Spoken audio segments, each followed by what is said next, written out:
अब beauty corner में आप पाएंगे home decor and art effects, cord idols, wall piece, metal art and wall clocks, flower pots and artificial flower plants, latest collection of crockery, stylish range of purse, toys section, packing items, hamper articles, fully air conditioned showroom, lift facility के साथ Vaidya arena, first floor near Digambar Jain मंदिर, बालाघाट।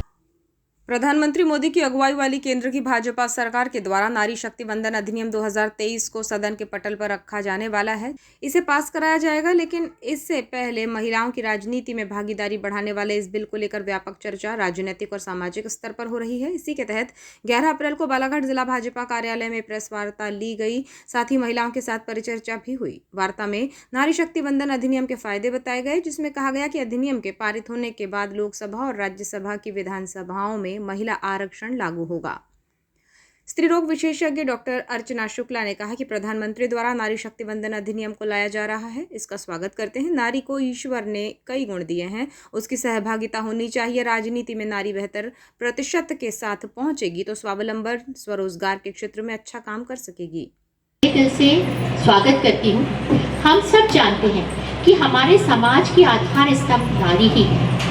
नारी को ईश्वर ने बहुत सारे गुण ज्यादा प्रचुर मात्रा में दिए, यह सब आप मानेंगे। ज्यादा सहिष्णु होती है, ज्यादा संवेदनशील होती है, ज्यादा धैर्यवान होती है। तो क्यों नहीं उसकी भागीदारी होनी चाहिए राजनीति।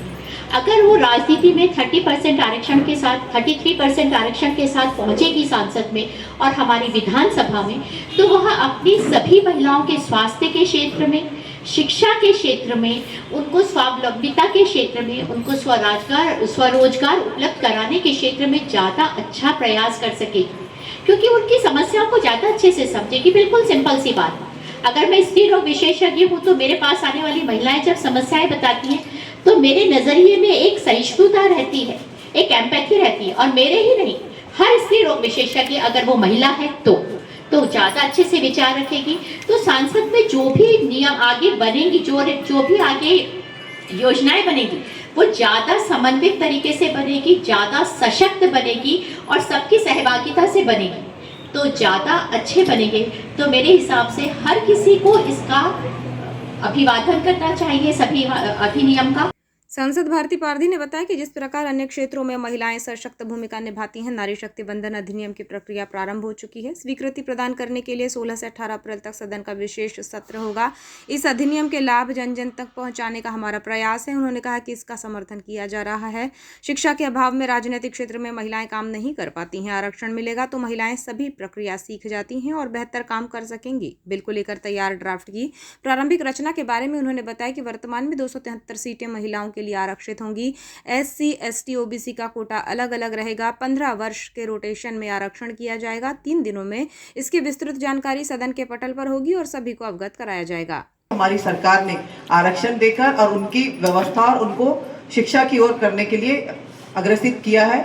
जैसे हमको आरक्षण मिलेगा तो अन्य महिलाओं को भी मौका मिलेगा। तो सब महिलाएं, और बहुत कम परसेंट ऐसी महिलाएं हैं जो नहीं कर पा रही हैं, लेकिन वो बहनें भी अपने 5 साल के कार्यकाल में अगर हम अंतर देखें तो 6 महीना या 1 साल में वो सारी चीज़ों को सीख जाती है और बहुत अच्छे से काम कर पा रही हैं।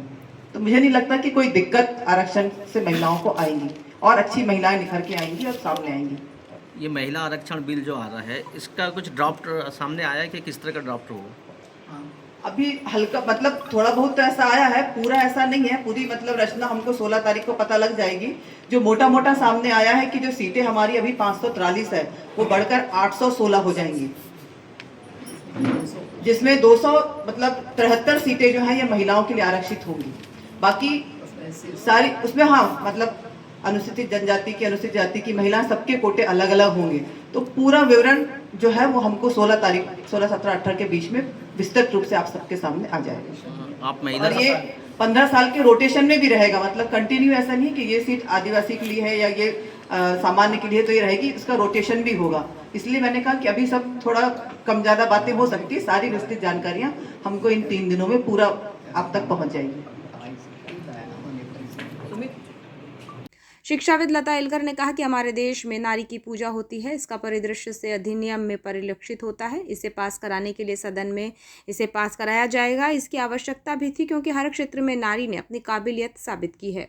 आप समझ सकते हैं, नारी शक्ति वंदन, इससे ही इसका अभिप्राय पूरा स्पष्ट होता है।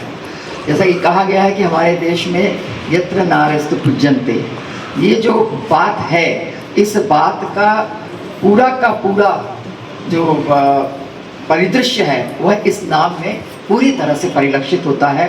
और इसके लिए हम इस अधिनियम को लाने के लिए और इस अधिनियम को पास करवाने के लिए उनके द्वारा जो आगामी 16, 17 और 18 अप्रैल को विशेष सत्र बुलाया गया है, इसके लिए हम बहुत बहुत धन्यवाद करते हैं आदरणीय हमारे प्रधानमंत्री जी का, और समर्थन करने वाले हम सभी सदस्यों को साधुवाद करते हैं, क्योंकि इसकी अति आवश्यकता है। यह सच है कि नारी घर की धुरी है, समाज की धुरी है, और हर वह क्षेत्र आज आप देख रहे हैं, ऐसा कोई क्षेत्र नहीं है जिसमें नारी ने अपनी काबिलियत साबित नहीं की है। लेकिन राजनीतिक क्षेत्र में जैसा कि पुरुषों का वर्चस्व रहा और बहुत कोशिश के बाद भी कई सालों से इसको टाला जाता रहा। पहले पंचायती राज में जरूर इसको स्वीकार किया गया पंचायती राज के रूप में, और उसमें स्थानीय जो चुनाव होते हैं पंचायत के, जनपद के, नगर निगम के, नगर पालिका के, इसमें दिया गया 33% आरक्षण। लेकिन बाद में उसको इस तरह डेड कर दिया गया कि आज तक वो फाइल खुलती ही नहीं थी, जिसको बाद में 1923 में इन्होंने, हमारे प्रधानमंत्री जी ने फिर से पटल पर रखा, और आज वह दिन आ चुका है जबकि हम इसको पारित होता हुआ भी देखेंगे। तो नारी को यह स्थान मिलना, नारी को इस तरीके से राजनीतिक रूप से प्रस्थापित करने के समाज को बहुत फायदे हों। वार्ता के दौरान भाजपा जिला अध्यक्ष रामकिशोर कावरे ने भी अधिनियम को लेकर विचार रखे, जबकि इस अवसर पर पूर्व जिला पंचायत अध्यक्ष श्रीमती रेखा बिसेन, मीना चावड़ा, जिला पंचायत की महिला सदस्य, सामाजिक और राजनीतिक क्षेत्रों में कार्य करने वाली महिलाओं की उपस्थिति रही।